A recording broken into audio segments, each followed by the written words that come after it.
आप सभी विद्यार्थियों का एक बार फिर से अभिवादन मेरे अभिलाषा हिंदी एकेडमी पर। जो भी विद्यार्थी असिस्टेंट प्रोफेसर की तैयारी कर रहे हैं उनके लिए असिस्टेंट प्रोफेसर के सिलेबस में लगा हुआ जैनेन्द्र द्वारा रचित कहानी पत्नी, आज हम इसका अवलोकन करेंगे। इससे पहले करीब 10 से 12 कहानियाँ मैंने असिस्टेंट प्रोफेसर के सिलेबस में लगी हुई अपने चैनल पर अपलोड कर दी हैं। आप चाहें और वो सभी की सभी प्लेलिस्ट में लगी हुई हैं। यदि आप तैयारी कर रहे हैं तो सभी कहानियों का एक बार ज़रूर देख लीजिए सभी कहानियों को। और यदि पहली बार चैनल पर आए हैं तो ज़रूर सब्सक्राइब कर लीजिए। लाइक शेयर कमेंट करना ना भूलिए। कोई प्रश्न हो, कोई कठिनाई हो आपके स्टडी से संबंधित हिंदी विषय को लेकर के, तो आप मुझसे प्रश्न पूछ सकते हैं कमेंट सेक्शन में। मुझे मेरे एफबी पेज पर भी फॉलो करिए और मेरे टेलीग्राम चैनल से भी जुड़ जाइए। वहाँ भी आपको पठन पाठन से संबंधित सामग्रियाँ मिलती रहती हैं और आप डायरेक्ट मुझसे कहीं भी प्रश्न पूछ सकते हैं।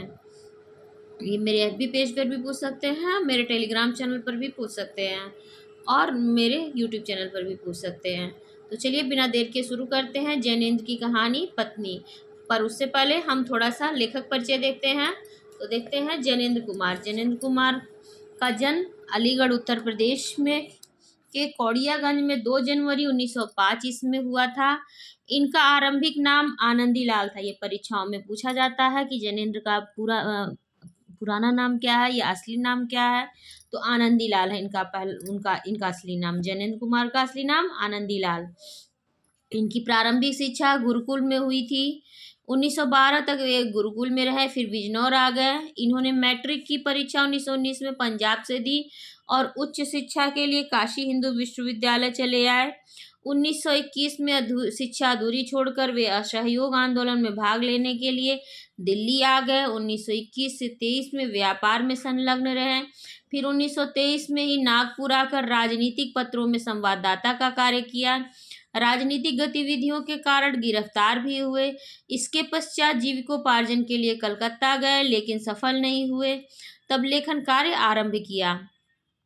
प्रेमचंद के परवर्ती का उपन्यासकारों में जैनेन्द्र का विशिष्ट स्थान है। देखिए ये बहुत ही महत्वपूर्ण पॉइंट है और परीक्षाओं में ये प्रश्न पूछा जा चुका है कि प्रेमचंद के समय में ही किस कथाकार को प्रसिद्धि प्राप्त हो गई थी, तो वो कथाकार जैनेन्द्र हैं, जो प्रेमचंद के समय में रहते हुए, वर्तमान रहते हुए ही इन्हें भी प्रसिद्धि मिल गई थी कथा क्षेत्र में, उपन्यास क्षेत्र में।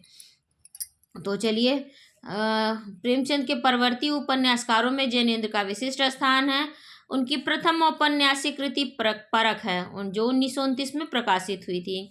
उनके उपन्यासों में मनोविश्लेषण का विशिष्ट आधार है, अतः वे मनोविश्लेषणात्मक परंपरा के प्रवर्तक माने जाते हैं। ये कम से कम पात्रों से कथा सृष्टि करते हैं और उनके व्यक्तिगत गुण उभारते हैं। इनके कथानक में क्रांति और आतंक के तत्व होते हैं। इनके पात्रों में अंदर ही अंदर विध्वंसक प्रवृत्ति विद्यमान होती है, लेकिन नारी के संपर्क में आकर उनका कोमल स्वभाव भी व्यक्त होता है। इन्होंने स्त्री के विविध रूपों, प्रतिक्रियाओं एवं क्षमताओं का चित्रण किया है। जैसे सुखदा, सुनीता और त्यागपत्र में नारी के मानसिक संघर्ष का चित्रण करने में वे सिद्धहस्त रहे हैं। हिंदी जगत में जैनेन्द्र की प्रसिद्धि कहानीकार के रूप में भी है। इनकी पहली कहानी है खेल, जो 1928 में प्रकाशित हुई थी। तो पहला उपन्यास था परख, जो 1929 में प्रकाशित हुआ था, और इनकी पहली कहानी है खेल, जो 1928 में प्रकाशित हुई थी, विशाल भारत में छपी थी। इनकी कहानियाँ जैनेन्द्र की कहानियाँ नाम से 7 भागों में प्रकाशित है। देखिए प्रेमचंद जी का कि इसके सभी कहानी संकलन जो है मानसरोवर में संकलित है, जो कि 8 भागों में प्रकाशित है। और जैनेन्द्र की कहानियाँ 7 भागों में प्रकाशित है। वो 7 भागों के नाम इस प्रकार हैं: शहीद और क्रांतिकारी कहानियाँ, बाल मनोविज्ञान और वात्सल्य की कहानियाँ, दार्शनिक और प्रतीकात्मक कहानियाँ, प्रेम और विवाह संबंधी कहानियाँ, प्रेम के विविध रूपों की कहानियाँ, सामाजिक कहानियाँ, अन्य कहानियाँ। तो ये सभी इनके कहानी संग्रह हैं। जैनेन्द्र की कहानियों में एक प्रकार की दार्शनिकता है। फ्रायड के मनोविश्लेषणवाद का स्पष्ट प्रभाव उन पर दिखाई पड़ता है। यद्यपि दर्शन के कारण कहानियों में कहीं कहीं बोझिलता आ गई है, जैनेन्द्र की कहानियों में धर्म, शिक्षा, नीति और आदर्श की बातें हैं, जिसके लिए संस्कृत के आख्यान और आख्यायिका, पौराणिक कहानियों तथा कल्पना का सहारा लिया गया है। जैनेन्द्र की कहानियों में प्रतीक का आश्रय लेकर घटनाएं चित्रित हैं। जैसे नीलम देश की राजकन्या में राजकन्या आत्मा है और राजकुमार ब्रह्म का प्रतीक है। जैनेन्द्र व्यक्ति के महत्व को उसकी सारी विवशताओं और विसंगतियों के साथ स्वीकार करने वाले अनूठे कहानीकार हैं। इन्होंने मनोविश्लेषण का सहारा लिया है। यही कारण है कि इनकी कहानियों में प्रतीकात्मकता और सांकेतिकता है। वे व्यक्तिवादी अधिक हैं, समाजवादी कम, आध्यात्मवादी अधिक हैं, भौतिकवादी कम। कहानियों में उठाई गई समस्याएं स्थूल की अपेक्षा सूक्ष्म अधिक है। कहा जा सकता है कि जैनेन्द्र ने सामान्य मानव का नहीं, असामान्य मानव का सामान्य परिस्थिति का नहीं, असामान्य परिस्थिति का चित्रण किया है। इन्होंने मनुष्य के हृदय और मस्तिष्क की अतल गहराइयों और अपरिचित गलियों के चक्कर लगाए तथा विचारों और भावों में डूबे व्यक्ति को चित्रित किया। अतः इनके पात्र अंतर्मुखी, विशिष्ट और अंतर्द्वंद के कारण उलझे हुए प्रतीत होते हैं। इसमें संदेह नहीं कि जैनेन्द्र ने कहानी के नए शिल्प का सूत्रपात किया। फलस्वरूप इनके कथानक सूक्ष्म होते हैं, कहानियाँ चरित्र प्रधान होती हैं, भाषा में लक्षणा व्यंजना की प्रधानता है तथा शैली में विविधता के दर्शन होते हैं। और इनका निधन होता है जैनेन्द्र का 24 दिसंबर 1988 को।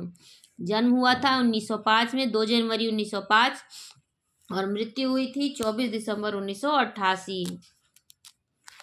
तो ये महत्वपूर्ण था। और इनका बचपन का नाम आनंदीलाल था। अब शुरू करते हैं इनकी कहानी। पत्नी। शहर के एक और तिरस्कृत मकान, दूसरा तल्ला। वहां चौके में एक स्त्री अंगीठी सामने लिए बैठी है। अंगीठी की आग राख हुई जा रही है। वह जाने क्या सोच रही है। उसकी अवस्था 20-22 के लगभग हो गई। देह से कुछ दुबली है और संभ्रांत कुल की मालूम होती है। एकाएक अंगीठी में राख होती हुई आग की ओर स्त्री का ध्यान गया। घुटनों पर हाथ देकर वह उठी। उठकर कुछ कोयला लाई। कोयले अंगीठी में डालकर फिर किनारे ऐसे बैठ गई, मानो याद करना चाह रही कि अब क्या करूं। घर में और कोई नहीं है और समय 12 से ऊपर हो गया है। 2 प्राणी इस घर में रहते हैं, पति और पत्नी। पति सवेरे गए हैं कि लौटे नहीं, और पत्नी चौके में बैठी है। वह सुनंदा सोचती है, नहीं सोचती कहाँ है, अलस भाव से वह तो वहाँ बैठी ही है। सोचने को है तो यही कि कोयले न बुझ जाए, वह जाने कब आ जाएंगे। 1 बज गया है। कुछ हो, आदमी को अपनी देह की फिक्र तो करनी चाहिए। और सुनंदा बैठी है, वह कुछ कर रही है। जब वह आएंगे तब रोटी बना देगी। वह जाने कहाँ कहाँ देर लगा देते हैं और कब तक बैठूं, मुझसे नहीं बैठा जाता। कोयले की लहक आए हैं, कोयले भी लहक आए हैं। और उसने झल्लाकर तवा अंगीठी पर रख दिया। नहीं, अब वह रोटी बना ही देगी। उसने जोर से खींचकर आटे की थाली सामने खींच ली और रोटी बेलने लगी। थोड़ी देर बाद उसने जीने पर पैरों की आहट सुनी। उसके मुख पर कुछ तल्लीनता आई। क्षण भर वह आभा उसके चेहरे पर रहकर चली गई और वह फिर उसी भांति काम में लग गई। कालिंदी चरण पति आए हैं। उनके आगे, उनके पीछे पीछे 3 और उनके मित्र भी आए हैं। आपस में बातें करते चले आ रहे हैं। सब खूब गर्म थे। कालिंदी चरण अपने मित्रों के साथ सीधे अपने कमरे में चले गए। उनमें बहस छिड़ी थी। कमरे में पहुंचकर रुकी हुई बहस फिर छिड़ गई है। चारों व्यक्ति देशोद्धार के संबंध में कटिबद्ध हैं। चर्चा उसी सिलसिले में चल रही है। भारत माता को स्वतंत्र करना होगा और नीति अनीति, हिंसा अहिंसा को देखने का यह समय नहीं। मीठी बातों का परिणाम बहुत देखा। मीठी बातों से बाघ के मुंह से अपना सिर नहीं निकाला जा सकता। उस वक्त बाघ का मारना ही एक इलाज है। आतंक, हाँ आतंक। हमें क्या आतंकवाद से डरना होगा? लोग हैं जो कहते हैं कि आतंकवादी मूर्ख हैं। वे बच्चे हैं, हाँ वे हैं बच्चे और मूर्ख। उन्हें बुजुर्गी और बुद्धिमानी नहीं चाहिए। हमें नहीं अभिलाषा अपने जीने की, हमें नहीं मोह अपने बाल बच्चों का, हमें नहीं गर्ज धन दौलत की। तब हम मरने के लिए आज़ाद क्यों नहीं हैं? जुल्म को मिटाने के लिए कुछ जुल्म होगा ही। उससे वे डरे जो डरते हैं। डर हम जवानों के लिए नहीं है। फिर वे चारों आदमी निश्चय करने में लगे कि उन्हें खुद क्या करना चाहिए। इतने में कालिंदी चरण को ध्यान आया कि न उसने खाना खाया है, न मित्रों को खाने के लिए पूछा है। उसने अपने मित्रों से माफ़ी मांगकर छुट्टी ली और सुनंदा की ओर चला। सुनंदा जहाँ थी वहाँ है, वह रोटी बना चुकी, अंगीठी के कोयले उल्टे तवे से दबे हैं, माथे को उंगलियों पर टिका कर वह बैठी है। बैठी बैठी सूनी सी देख रही है, सुन रही है कि उसके पति कालिंदी चढ़ अपने मित्रों के साथ क्यों और क्या बातें कर रहे हैं। उसे जोश का कारण नहीं समझ में आता।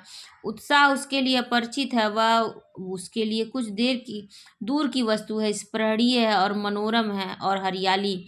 यह भारत माता की स्वतंत्रता को समझना चाहती है, पर उसको न भारत माता समझ में आती है न स्वतंत्रता समझ में आती है। उसे इन लोगों की इस जोरों की बातचीत का मतलब ही समझ में नहीं आता। फिर भी उत्साह की उसमें बड़ी भूख है, जीवन की हौस उसमें बुझती सी जा रही है, पर वह जीना चाहती है। उसने बहुत चाहा कि पति उससे भी कुछ देश की बात करे, उसमें बुद्धि तो जरा कम है। फिर धीरे धीरे क्या वह भी समझने नहीं लगेगी। सोचती है, कम पढ़ी हूँ तो इसमें मेरा ऐसा क्या कसूर। अब तो पढ़ने को मैं तैयार हूँ, लेकिन पत्नी के साथ पति का धीरज खो जाता है। खैर, उसने सोचा है उसका काम तो सेवा है, बस यह मानकर जैसे कुछ समझने की चाह ही छोड़ दी। वह अनायास भाव से पति के साथ रहती और कभी उनकी राह के बीच में आने की नहीं सोचती। वह एक बात जानती है कि उसके पति ने अगर आराम छोड़ दिया है, घर का मकान छोड़ दिया है, जानबूझकर उखड़े उखड़े और मारे मारे फिरते हैं, तो उसमें वे कुछ भला ही सोचते होंगे। इसी बात को पकड़कर वह आपत्ति शून्य भाव से पति के साथ विपदा पर विपदा उठाती है। पति ने कहा भी है कि तुम मेरे साथ क्यों दुख उठाती हो, पर सुनकर वह चुप हो रह गई। सोचती रह गई कि देखो यह कैसी बात करते हैं।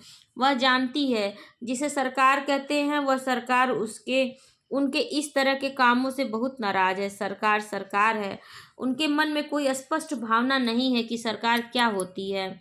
पर यह जितने हाकिम लोग हैं वह बड़े जबरदस्त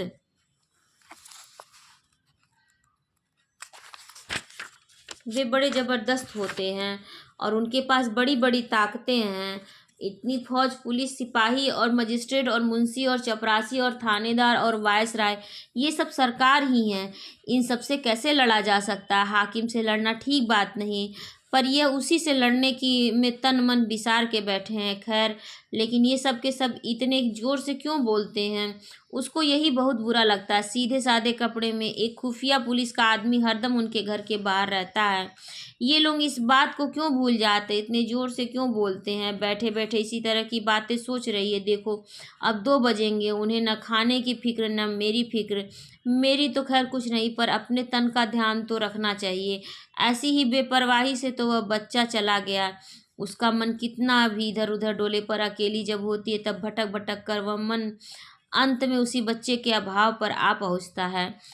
तब उसे बच्चे की वही वही बातें याद आती हैं। वे बड़ी प्यारी प्यारी आंखें, छोटी छोटी उंगलियां और नन्हे नन्हे होठ याद आते हैं। अटखेलियाँ याद आती हैं। सबसे ज़्यादा उसका मरना याद आता। ओह, यह मरना क्या है? इस मरने की तरफ उससे देखा नहीं जाता। यद्यपि वह जानती है कि मरना सबको है, उसको मरना है, उसके पति को मरना है, पर उस तरफ भूल से क्षण भर देखती है तो भय से भर जाती है। यह उससे सहा नहीं जाता। बच्चे की याद उसे मथ उठती है। तब वह विह्वल होकर आंसू पोंछती है और हठात इधर उधर की किसी काम की बात में अपने को उलझा लेना चाहती है, पर अकेले में वह कुछ कर रह कर वही वह मरने की बात उसके सामने हो रही है और उसका चित्त बेबस हो जाता है। वह उठी, अब उठकर बर्तनों को मांज डालेगी, चौका भी साफ करना। ओह, खाली बैठी मैं क्या सोचती रहा करती हूँ। इतने में कालिंदी चढ़ चौके में घुसे। सुनंदा कठोरतापूर्वक शून्य कोई देखती रही। उसने पति की ओर नहीं देखा। कालिंदी ने कहा, सुनंदा, खाने वाले हम 4 हैं, खाना हो गया? सुनंदा चून की थाली और चकला बेलन और बटलोई वगैरह खाली बर्तन उठाकर चल दी, कुछ भी बोली नहीं। कालिंदी ने कहा, सुनती हो, 3 आदमी मेरे साथ और हैं, खाना बन सके तो कहो, नहीं तो इतने में ही काम चला लेंगे। सुनंदा कुछ भी न बोली। उसके मन में बेहद गुस्सा उठने लगा। यह उससे क्षमा प्रार्थी क्यों कर रहे हैं? क्षमा प्रार्थी से क्यों बात कर रहे हैं? हंसकर क्यों नहीं कह देते कि कुछ और खाना बना दो? जैसे मैं गैर हूँ। अच्छी बात है, तो मैं भी गुलाम नहीं हूँ, इनके ही काम में लगी हूँ। मैं कुछ नहीं जानती खाना वाना। और वह चुप रही। कालिंदी चरण ने जरा जोर से कहा, सुनंदा, सुनंदा के जी में ऐसा हुआ कि की बटलोई को खूब जोर से फेंक दे।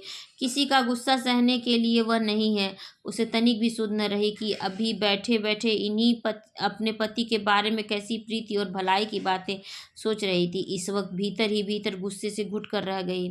क्यों बोल भी नहीं सकती? सुनंदा नहीं ही बोली तो अच्छी बात है, खाना कोई भी नहीं खाएगा।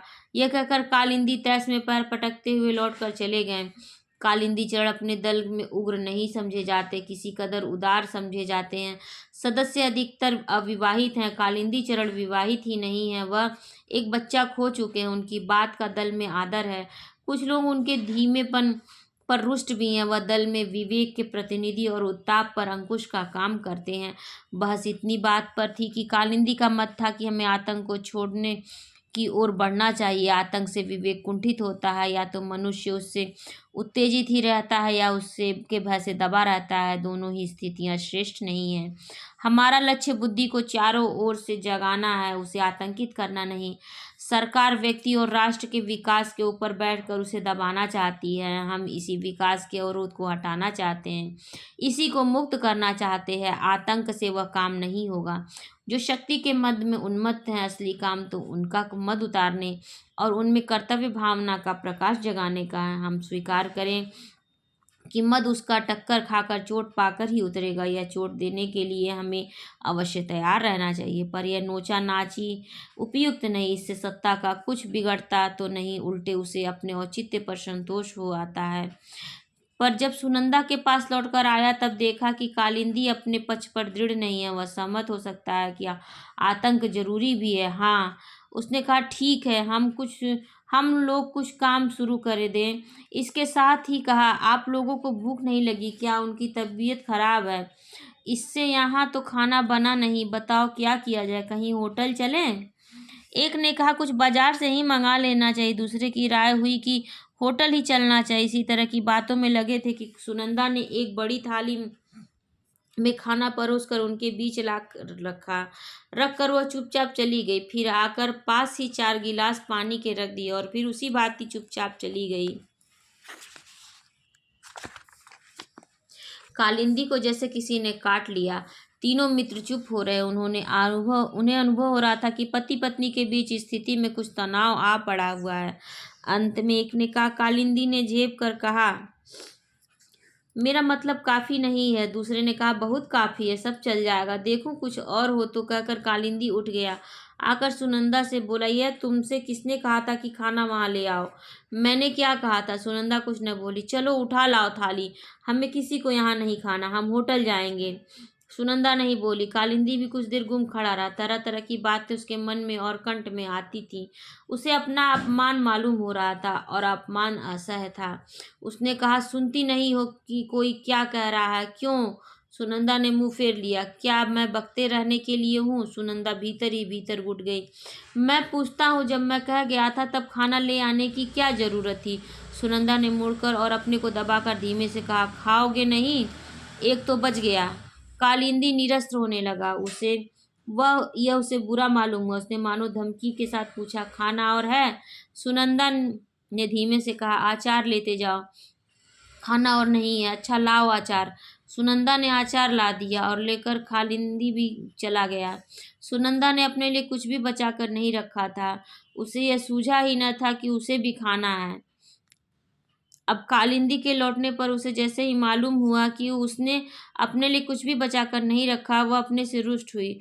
उसका मन कठोर हुआ, इसलिए नहीं कि क्यों उसने खाना नहीं बचाया, इस पर तो उसमें स्वाभिमान का भाव जगता था। मन कठोर यूं हुआ कि वह इस तरह की बात सोचती ही क्यों है। छी, यह भी सोचने की बात है कि उनमें कड़वाहट भी फैली। हठात हठात या उसके मन को लगता ही है कि देखो, उन्होंने एक बार भी नहीं पूछा कि तुम क्या खाओगे। क्या मैं यह सह सकती थी कि मैं तो खाऊं और उनके मित्र भूखे रहें? पर पूछ लेते तो क्या था। इस बात पर उसका मन टूटता सा है, मानो उसका जो तनिक सम्मान था वह भी कुचला गया। कुचला गया हो, पर वह रह रहकर अपने को स्वयं अपमानित कर लेती हुई कहती है, छी छी सुनंदा, तुझे ऐसी जरा सी बात का अब तक ख्याल होता है। तुझे तो खुश होना चाहिए कि उनके लिए एक रोज भूखे रहने का तुझे पुण्य मिला। मैं क्यों उन्हें नाराज करती हूँ, अब से नाराज न करूँगी। वह पर वह अपने तन की सुध तो नहीं रखते, यह ठीक नहीं है, मैं क्या करूँ। और वह अपने बर्तन मांजने में लग गई। उसने उसे सुन पड़ा कि वे लोग जोर जोर से बहस करने में लग गए हैं।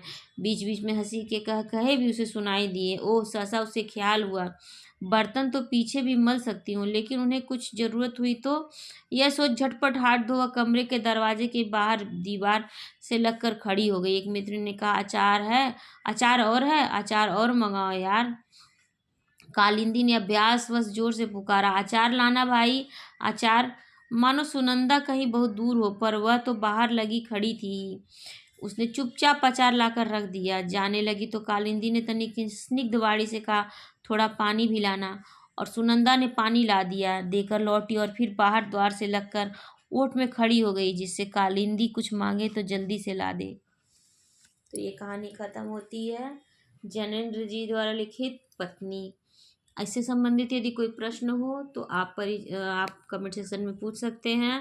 कई बार परीक्षाओं में कहानी के पात्रों के नाम पूछता है, और कोई पैराग्राफ या कोई सेंटेंस या कोई वाक्य दे करके पूछ लेगा कि ये वाक्य किसके हैं, किसने ये बात किस कहानी में बोली है। या फिर कोई पैराग्राफ, जैसे कि ये मनोविश्लेषणात्मक कहानी है, तो पूछ लेगा कि ये कौन सोच रहा है, या ये कथन किसके परिप्रेक्ष्य में कहा गया है। तो इस टाइप के प्रश्न कहानियों से आते हैं आपके असिस्टेंट प्रोफेसर में और नेट की परीक्षा में। यदि कोई प्रश्न हो, कोई असुविधा हो, दुविधा हो, तो आप कमेंट सेक्शन में पूछ सकते हैं। मुझे टेलीग्राम और FB पेज पे ज़रूर फॉलो करें। और आप सभी का बहुत बहुत धन्यवाद। यदि पहली बार चैनल पर आए हैं तो ज़रूर सब्सक्राइब कर लें। धन्यवाद।